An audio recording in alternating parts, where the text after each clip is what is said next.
morning, everyone. It's a great day to be alive, right?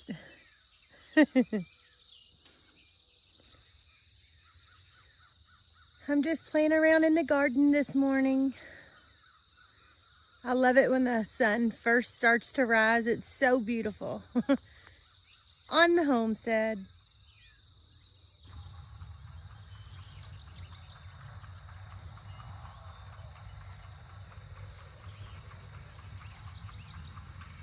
Oh, here come my Amish friends. Do you see what I see? A little bloom for my eggplants. Oh yeah.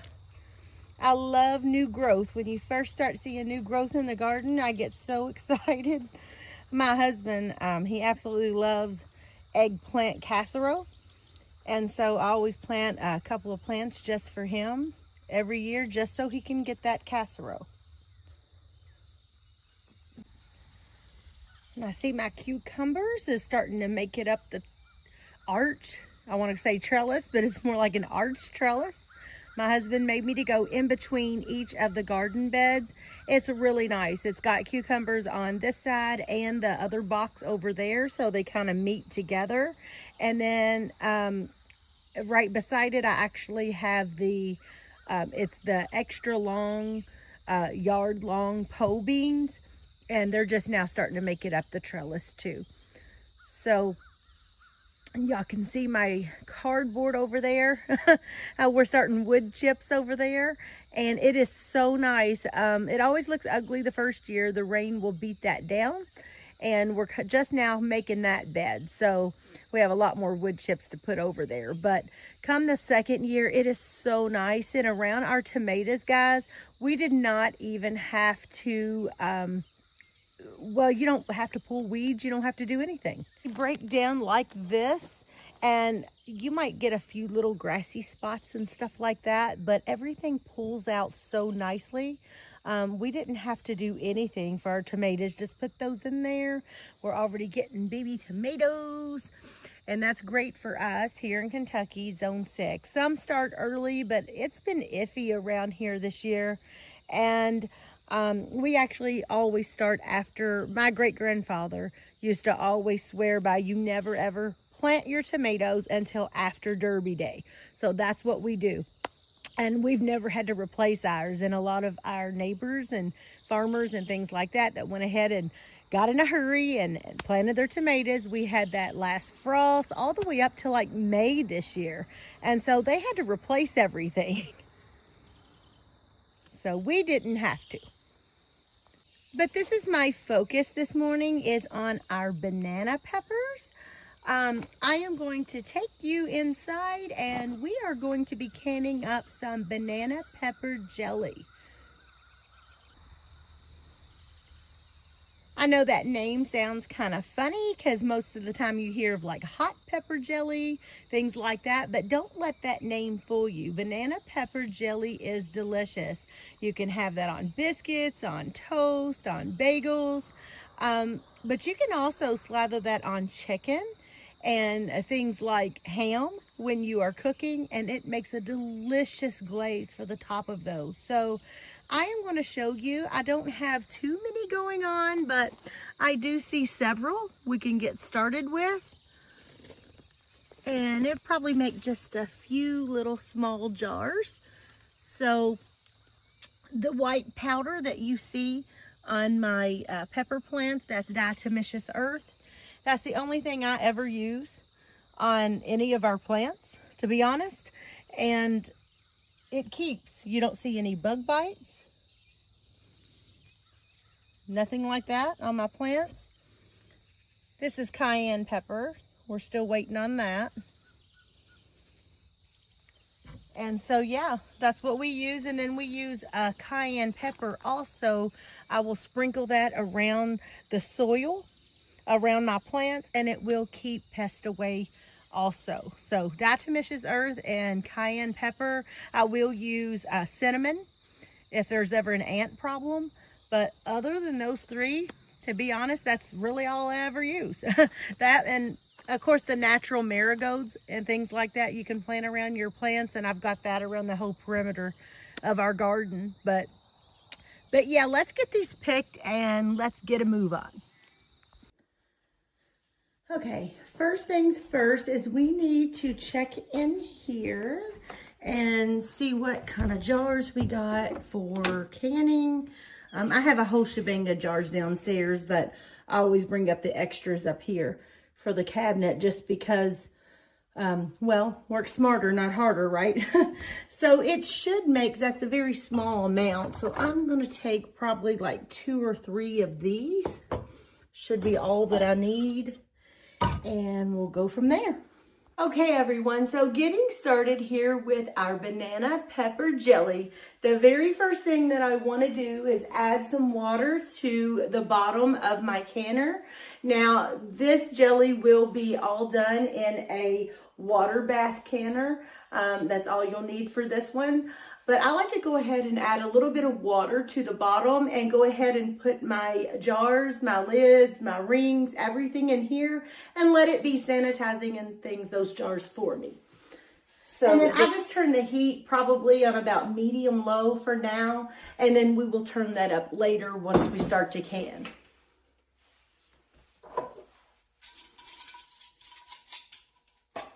When you put these in here, just go ahead and dip a little bit of water up in these so they can go ahead and have some water inside of them. And always put an extra jar, even if you don't think you're going to need it. Go ahead and just put an extra one in there just in case. To my canner, I also like to add just a drizzle of vinegar, not much. It just kind of helps with all that, I call it ick, that gets around on your canner, and that will help keep that from forming on there. So just a drizzle is all it takes. Okay, so the very first thing that you want to do is make sure that you wash your peppers. And now this is just about 8 peppers. This should make probably about 1 cup when chopped. That's roughly enough for maybe 1 to 2 jars of the jelly. It's really not enough for pickling. Now, if I have a whole shebang of these, then I will pickle them up because that is also great to have throughout the year. If you have never had a fish sandwich with slices of banana pepper on it, if you are ever short, if you're like me and love malt vinegar with your fish, well, if you don't have that on hand and you have banana peppers and you put a few slices of this on your fish sandwich, I'm telling you, you will think that it has malt vinegar on there. I don't know how it works. It just works. But yeah, you will honestly think that the vinegar is on your sandwich. So I do like pickling these as well. But for today, we are going to take this small little batch and make us up some jelly. And then now if you are making this just for jelly, like for your putting it on ham or chicken or even eating it as jam on your biscuits, then I like to use what I call a little onion chopper, is what I've always called it. I've had this for years, but it comes in so handy. But you will want this to almost be like a relish consistency, because you don't want large chunks because it just doesn't suspend in the jelly as nicely. So we do want this to be very finely chopped. Now, another way people love to eat banana pepper jelly is by placing a little dollop of that on top of like cream cheese on crackers.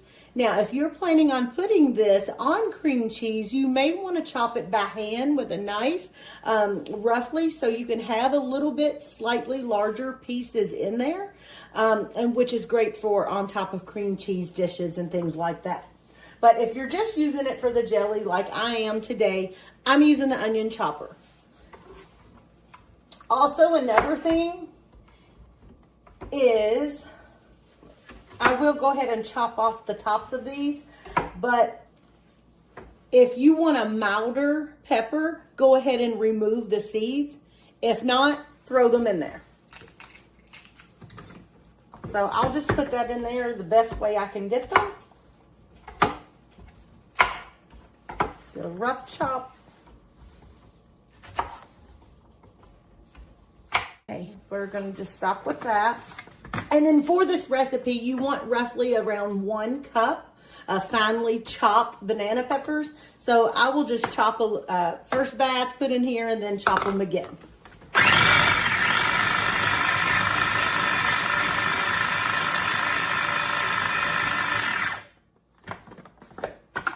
And sometimes this silly little chopper, it will leave like 1 piece, and I'll just put that back in. But that's perfectly normal.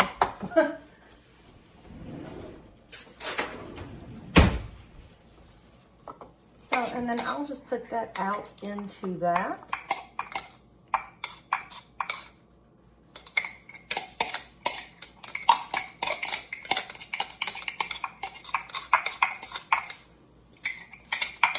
And I do like leaving the seeds in with mine.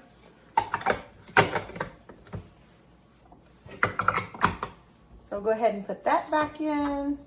That one, that one.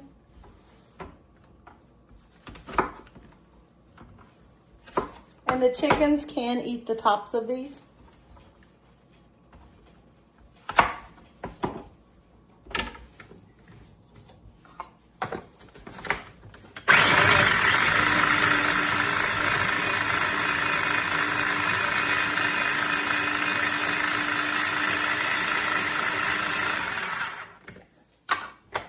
This thing is amazing. I love this little thing. My grandma got me one of those when I was first married, and a few years ago it finally stopped working, and I went out and finally found another one that was just a replica of the one she got. Not the exact brand, but very close. And anyways, I use that a lot for like when you're making chilies or vegetable soups. I will put onions in there and chop those up. And it's so great. And then zucchini for zucchini bread. That thing is magic. But anyways, here it is, about roughly 1 cup. And that's what we shall use. So around 8 of these, in case you're wondering, makes about 1 cup. Okay, so this is very simple for getting our jelly prepared. It's just 1 cup of the banana peppers, and then 1 cup of apple cider vinegar, either your homemade apple cider vinegar or the apple cider vinegar with the mother. I absolutely love that one.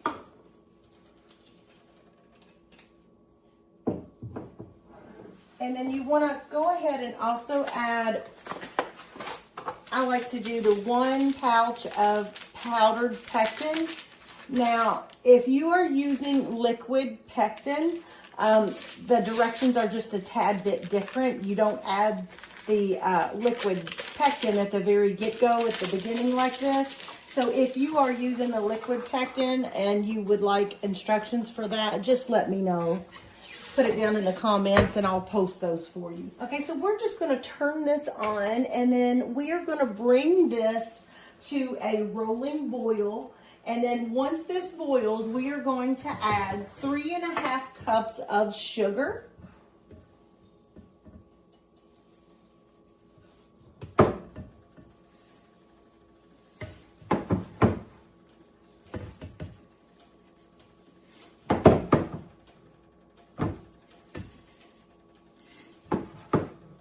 There we go.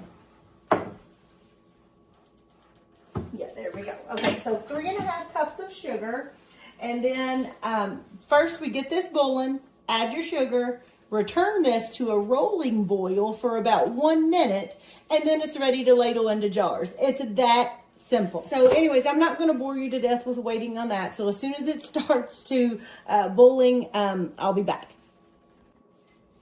All right, now that it's boiling, I'm going to go ahead and add our sugar.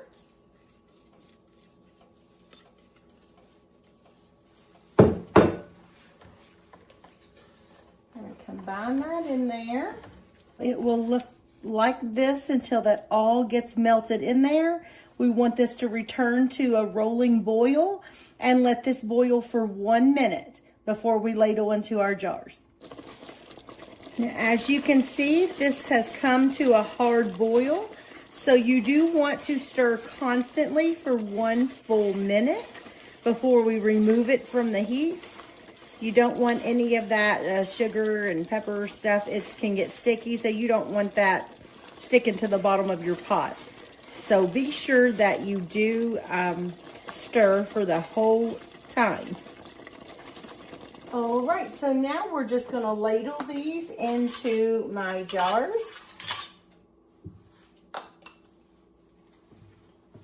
And I do like to dip this in the canner. I use that to wipe my rims, and it is scalding hot. So just use some kind of ladle and then ladle those into your jars. You will leave around a 1/4 inch headspace.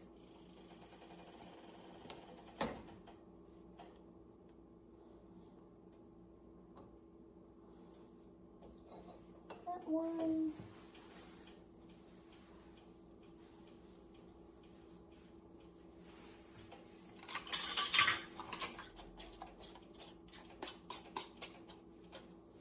Fingertip tight. Isn't that pretty? In the jars. And put that right down into the boiling canner. And this tastes amazing. And like I said, you can leave the seeds out of this if you want it to taste a little less tangy and a little bit more on the mild side. However, I actually like the natural pickly little tang taste too. The banana peppers, so I like to leave mine. And also it looks amazing in the jars. Looks pretty and tastes good. I'm all about that.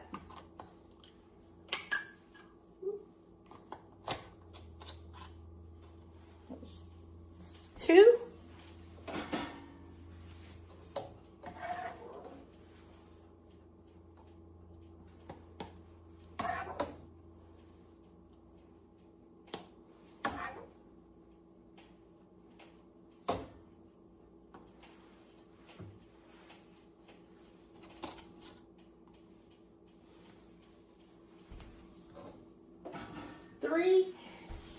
And then something told me I was going to need that 4th one, so I went ahead and stuck another jar in the canner. So this is actually my 4th one. So let's see if it's enough to fill up the jar here. I think so. You never want to can like a jar if it's only got like half full or whatever. You want it to be full to the top. Don't ever stick one in the canner like that and it's not all the way full. It's just not safe on canning. So yeah, here's a 4th one. So 8 of those peppers made 4 of these. 4 jars of jam, you guys, out of 8 little peppers. And then I have a little bit of extra left. It's probably not enough for another whole jar, but about a dipper full. So do you know what this is going to be? Are we going to throw this out? No. Do you know what this is? This is going to be served with supper tonight and biscuits. So I always say that you can put this in the fridge and it can last like a week or 2 in the fridge. The jams and jellies. Now, if you pickle the banana peppers, now they will last a very long time in your fridge, but jams and jellies, it probably would last more than a couple of weeks, but I am very just cautious, I guess, on the edge of cautious. So I like to go ahead and any open jams and jellies, I like to go ahead and eat those up. So let's go ahead and get these going. I am going to finish filling up the canner because you do want that to be covering that about 1 inch over top of the jars. And then you're going to water bath can those for 10 minutes. Okay, y'all, so these are done. Let's turn these the right way. Anyways, this has been sitting about 5 minutes, so I'm going to go ahead and take up my jars. And it will sit right here on this cutting board overnight. And then I will store them down on the shelf tomorrow. Hear that pop? That's good. Already popping. But don't those look pretty in the jars? I love the different jams and the way they look in jars and all the colors and everything. I think that's so pretty. And the little bits of pieces that you can see in there. And do you see the seeds that's in the jars? That really makes it pretty and eye-appealing in the jars too.